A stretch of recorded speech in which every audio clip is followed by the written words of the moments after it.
तो कहानी की शुरुआत 1942 के समय से होती है, जहां हम टेडी नाम के बॉक्सर को देखते हैं जो अपने बॉक्सिंग फाइट की तैयारी कर रहा होता है। तभी वहां पर कुछ जर्मन सोल्जर आ जाते हैं और वो टेडी को जबरन अपने साथ ले जाते हैं। ऐसा इसलिए क्योंकि 1942 के दौरान हिटलर के ऑर्डर पर सभी ज्यू कास्ट के लोगों को मारा और कैद किया जा रहा था और टेडी भी उन्हीं ज्यू कास्ट में से एक था। उसे ऑशविट्ज नाम के कैंप में भेज दिया जाता है, जहां उसके तरह कई और ज्यू कास्ट के कैदी थे। उन सभी से दिन रात मेहनत करवाई जाती और तोड़ने के लिए पत्थर दिए जाते थे। यहाँ तक उन्हें खाने के नाम पर सिर्फ सड़ा गला पदार्थ दिया जाता था। एक दिन जब टेडी अपने रोजमर्रा के काम में लगा हुआ था, तभी उसकी मुलाकात जैनेक नाम के 15 साल के बच्चे से होती है। जैनेक ने टेडी के बॉक्सिंग मैचेस को देख रखा था, इसलिए वो टेडी की काफी रिस्पेक्ट और प्रशंसा करता है, लेकिन टेडी उसे बिल्कुल भी रिप्लाई नहीं देता। कुछ समय बाद जब टेडी को किसी काम के चलते जनरल ऑफिसर के घर आना पड़ा, तब उसे वहां पर कुछ सेब दिखाई दिए। टेडी ने काफी दिनों से कुछ भी नहीं खाया था, इसलिए वो उन सेब को चुरा लेता है। वहीं वापस अपने काम पे आते ही वो एक सेब जैनेक को दे देता है, लेकिन जैनेक को पता था कि एक व्यक्ति उससे भी ज्यादा भूखा था, जिसका नाम एरिक होता है। इसलिए जैनेक अपने उस सेब को उसके हवाले कर देता है, लेकिन टेडी उसे ऐसा करते हुए देख लेता है।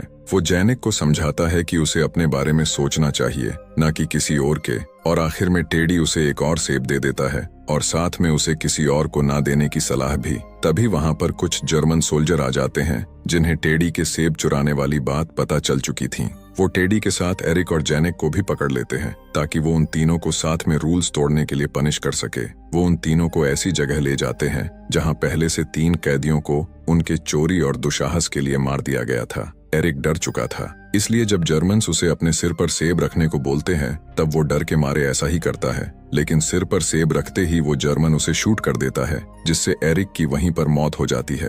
अब यही चीज टेडी के साथ भी रिपीट होती है। उसे सेब को अपने सिर पे रखने को कहा जाता है, लेकिन टेडी बिल्कुल निडर था। वो जानता था कि उसका समय नजदीक आ चुका है, इसलिए वो सेब को अपने सिर पर रखने के बजाय खाने लगता है। जर्मन्स ये देखकर हैरान हो जाते हैं, और जब वो जैनेक को अपने सिर पर सेब रखने को कहते हैं, तब वो भी निडर होकर जर्मन को कहता है कि मैं तुम लोग से नहीं डरता। जर्मन अपनी इस बेइज्जती को बर्दाश्त नहीं कर सकते थे, इसलिए वो उन्हें मारने के बजाय पनिश करने का सोचते हैं। वो लगातार जैनेक को डंडे से पीटना शुरू कर देते हैं। वहीं टेडी को गिनती गिनने को कहा जाता है, और टेडी के पास कोई और चारा नहीं था, इसलिए वो ऐसा ही करता है। जल्द ही रात भी हो जाती है, जहां टेडी जैनेक की चोटों को देखकर काफी दुखी होता है। जिसके बाद हम कुछ महिलाओं और बच्चों को देखते हैं, जिन्हें एक एक करके किसी बंद कमरे में ले जाया जा रहा था। वो सभी महिला ज्यू कास्ट से बिलोंग करती थीं, और उनके कमरे में जाते ही जर्मन सोल्जर उन्हें चारों तरफ से बंद कर देते हैं। जिसके बाद वो उस कमरे में जहरीली गैस को छोड़ देते हैं, जिससे सभी महिला चीखने और चिल्लाने लगती है, और कुछ देर बाद उन सभी की मौत हो जाती है। वहीं समय के साथ कैदियों पर अत्याचार बढ़ने लगा था। उन्हें सुबह तक काम करवाया जाने लगा, और इसी दरमियान कुछ कैदियों की मौत भी होनी शुरू हो गई। वहीं खाने के लिए कैदियों में आक्रोश पैदा होने लगा। जहां हर कोई खाने के लिए एक दूसरे से लड़ने को तैयार था, कुछ जर्मन सोल्जर अपने ब्रेड को जमीन पे फेंक दिया करते थे, जिन्हें उठाने के लिए कैदियों में लड़ाई हो जाती थी। यहाँ तक जर्मन उन कैदियों को एक टुकड़े ब्रेड के लिए एक दूसरे से लड़ने को कहते, और मजबूरन उन्हें ऐसा ही करना पड़ता था, जिससे जर्मन का एंटरटेनमेंट भी हो जाता था। एक दिन जब एक ऑफिसर की नजर टेडी पर जाती है, वो उसे अपने पास बुलाता है और उसे ब्रेड के लिए खुद से लड़ने को कहता है। लेकिन उस ऑफिसर को ये नहीं पता था कि टेडी एक बॉक्सर रह चुका है। जैसे ही गेम स्टार्ट होता है, टेडी उसके हर मुक्के से बच जाता है। ये देख वहां उपस्थित सभी लोग उस ऑफिसर पर हंसने लगते हैं। तभी एक नौजवान जर्मन सैनिक आगे आता है, और वो टेडी के साथ लड़ने का डिसाइड करता है। लेकिन साथ में वो ये भी डील करता है कि अगर टेडी इस मैच में जीत जाता है, तब वो उसे खाने के लिए कुछ ब्रेड देगा। अब दोनों में फाइट शुरू होती है, और टेडी इस बार भी जीत जाता है, और जर्मन सैनिक इससे प्रभावित होकर टेडी को ब्रेड दे देते हैं, और टेडी उन ब्रेड को जैनेक और बाकी लोगों के साथ शेयर कर लेता है। वहीं बढ़ते समय के साथ कैदियों में न्यूमोनिया नाम की बीमारी बहुत तेजी से फैलने लगती है, और जैनेक भी इस बीमारी का शिकार हो जाता है। लेकिन टेडी उन सभी को ऐसे मरते हुए नहीं देख सकता था, इसीलिए वो उसी जर्मन सैनिक से मदद मांगने चला जाता है, जहां जर्मन सैनिक उसे बताता है कि तुम्हें यहाँ कुछ भी फ्री में नहीं मिलने वाला, इसीलिए तुम्हें इसे कमाना होगा। कुछ समय बाद जर्मन सैनिक टेडी को सुपीरियर के सामने ले जाता है, जहां वो सुपीरियर को सजेस्ट करता है कि टेडी एक अच्छा बॉक्सर है और वहां जर्मन को अपने एंटरटेनमेंट के लिए कुछ चाहिए था, इसलिए वो उन सभी के सामने एक बॉक्सिंग कंपटीशन को आयोजित करने को बोलता है। शुरू में सभी सुपीरियर उसके इस डिसीजन से इनकार कर देते हैं, क्योंकि टेडी दिखने में किसी कंकाल की तरह था। वो कैसे किसी को बॉक्सिंग में हरा सकता था। लेकिन जल्द ही जर्मन सैनिक के विश्वास पर सभी सुपीरियर मान जाते हैं। कुछ समय बाद टेडी का पहला बॉक्सिंग कंपटीशन भी स्टार्ट हो जाता है, जहां वो इस बार भी अपने ओपोनेंट को अच्छे से सबक सिखा के हरा देता है। और कंपटीशन के एंड में टेडी को ढेर सारे ब्रेड से नवाजा जाता है, जिसे पाके वो खुश तो था, लेकिन उसे अपने उन दोस्तों का ख्याल आता है जो दिन बा दिन निमोनिया के वजह से मरते जा रहे थे। वो जर्मन सैनिक से हेल्प मांगता है, जहां वो टेडी को इन्फर्मरी का रास्ता दिखा देता है। टेडी जल्द ही वहां पहुंच जाता है और अपनी चोटों को ठीक कराने के बाद वो डॉक्टर से निमोनिया के इलाज के लिए मेडिसिन मांगता है, जहां वो महिला डॉक्टर काफी अच्छे स्वभाव की होती है। वो उसे वो सभी दवाएं दे देती है जिससे उन सभी कैदियों को ठीक किया जा सके। टेडी जल्द ही उन दवाइयों के मदद से अपने साथियों को ठीक कर लेता है, जिसके बाद टेडी जल्द ही जैनिक को अपने मदद से इन्फर्मरी में शिफ्ट करवा देता है, जिसके वजह से जैनिक को बाकी कैदियों की तरह ज्यादा मेहनत नहीं करनी पड़ती थी। वहीं जैनिक के साथ एक लड़की भी काम करती है जो उसके ही उम्र की होती है। जैनिक की लाइफ तो सुधर गई थी, लेकिन समय के साथ साथ बाकी कैदियों पर अत्याचार बढ़ रहा था। जर्मन उन्हें छोटी छोटी बात पर शूट कर दिया करते थे, जैसे कि वो कैदी उनके लिए कोई मायने न रखते हो। और इसी तरह हर रात महिलाओं और बच्चों को गैस चेंबर में मारने का सिलसिला चल रहा था। टेडी भी इसी दरमियान अपने सभी बॉक्सिंग मैचेस में जीतता जा रहा था, और उसके हर जीत के साथ बाकी कैदियों की भी जीत थी,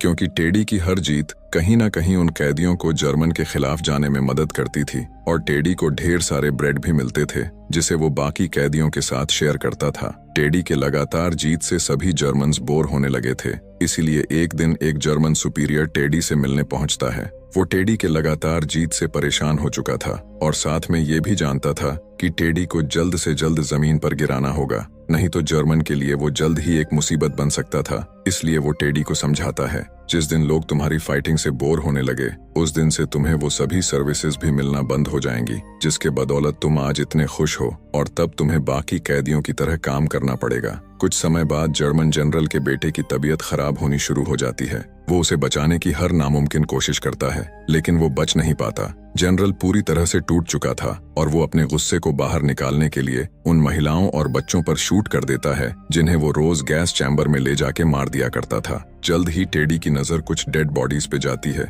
जिन्हें कुछ लोग लेके जा रहे होते हैं। टेडी को समझ आ जाता है कि वो सभी डेड बॉडीज उन लोगों की है जिसे उसने बॉक्सिंग फाइट में हराया था। टेडी का दिल इस चीज के लिए बिल्कुल भी तैयार नहीं था। वो खुद को उन सभी के मौत के लिए जिम्मेदार मानना स्टार्ट कर देता है। उसी रात जब जर्मन जनरल हमेशा की तरह महिलाओं और बच्चों को गैस चैम्बर में ले जा रहा था, तभी जैनिक की नजर उसकी महिला फ्रेंड पे पड़ जाती है। वो देखता है कि जर्मन ने उसके फ्रेंड को चोरी के वजह से पकड़ लिया है और उसे भी गैस चैम्बर में ले जा रहे हैं। वो सिर्फ देखने के बजाय कुछ नहीं कर सकता था। जल्द ही एक सोल्जर उस लड़की से परेशान होके उसके ऊपर गन तान देता है, लेकिन वो लड़की कैसे भी करके उस गन को छीन लेती है और उसी दरमियान हर तरफ अफरा तफरी मच जाती है। वो लड़की उस सोल्जर को मार देती है, लेकिन तभी सभी सोल्जर उस पे बैकफायर करके उसे मार देते हैं। ये देख जैनिक सहम जाता है और वो रोते हुए टेडी के पास पहुंचता है और उसे गले से लगा लेता है। वहीं उस अफरा तफरी के बीच में एक गोली जनरल को भी छू जाती है, इसलिए वो इन्फर्मरी में पहुंचता है। यहाँ जैनिक भी पहले से उपस्थित होता है।